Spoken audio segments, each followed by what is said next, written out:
to show you how to use the foam roller that came in your spinal hygiene kit for middle back or lower back pain. So the first one that we're going to do is for that middle back. So you're going to lay this right in your middle back. You're going to lay back and you're just going to kind of roll back and forth. You can also take your arms down and let them hang and roll back and forth.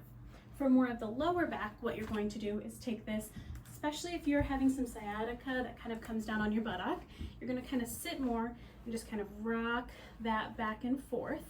If you're feeling it more on your hip, feel free to go out more towards the hip, have it on your side, and kind of roll along there. You can also do it on your lower back, on your SI joint or the dimple of your back. Just kind of have it in that area and just kind of roll back and forth on it. Breaks up adhesions and just overall kind of loosens the muscles of the back.